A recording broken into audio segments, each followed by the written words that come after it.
Hi guys, ఎలా ఉన్నారు అందరూ? Hope you are doing good. So ఈరోజు డిష్ ఏంటంటే ఫిష్ ఫ్రై. దానికోసం అయితే డాడీ పొద్దున్నే మార్కెట్కి వెళ్ళి చెరువు చేపని తీసుకొని వచ్చారు. అండ్ దాని నేమ్ వచ్చి మొరం, లేదంటే సవడా అంటారంట. అది కూడా డాడీనే చెప్పారు, నాకు తెలీదు. అండ్ ఇప్పుడు ఈ ఫిష్ ఫ్రై కూడా డాడీ చేతులతో చేసిందే, as he was a chef. So let's get in to the video. First మనం మంచిగా కట్ చేసి పెట్టుకున్న పీసెస్ని వాష్ చేసుకోవాలి. కొంచెం రాక్ సాల్ట్ వేసి వాష్ చేసుకుంటే దానికి ఉన్న నీచు వాసన అనేది ఈజీగా పోతుంది. అండ్ దెన్ తర్వాత దాంట్లోకి మసాలా యాడ్ చేయాలి. మసాలా పేస్ట్ యాక్చువల్లీ అది.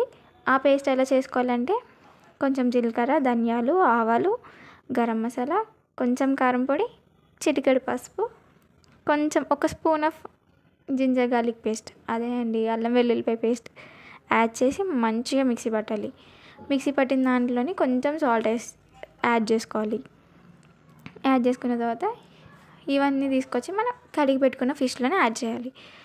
అవన్నీ యాడ్ చేసి ఒక మీడియం సైజ్ నిమ్మకాయని స్క్వీజ్ చేయాలి. స్క్వీజ్ చేసి మంచిగా గార్లిష్ చేయాలి. దానికి ఎంత మంచిగా గార్లిష్ చేయాలంటే ముక్కకు మొత్తం పట్టాలి. అండ్ దెన్ కొంచెం క్రిస్పీనెస్ కోసం ఒక స్పూన్ కార్న్ఫ్లోర్, ఇంకో స్పూన్ రైస్ ఫ్లోర్ అనేది ఆప్షనల్. అయితే రైస్ ఫ్లోర్ యాడ్ చేసుకోవచ్చు, లేదంటే మైదా యాడ్ చేసుకోవచ్చు. It depends on us. కొంతమంది మైదా తింటారు కాబట్టి రైస్ ఫ్లోర్ యాడ్ చేసుకోండి, ఏమవ్వదు. అండ్ దెన్ ఒక 10 మినిట్స్ మంచిగా 10 to 15 మినిట్స్ అవి మ్యారినేట్ అయ్యే వరకు ఒక పక్కకు పెట్టాలి. తర్వాత ఏముంది, నాన్ స్టిక్ ప్యాన్లో వేసుకొని ఫ్రై చేసేసుకోవడమే. ఎంత ఫ్రై చేసుకోవాలంటే వాటి క్రిస్పీ టెక్స్చర్ వచ్చే వరకు ఫ్రై చేయాలి. 2 సైడ్స్ మంచిగా ఫ్రై చేసి తీసుకోవాలి.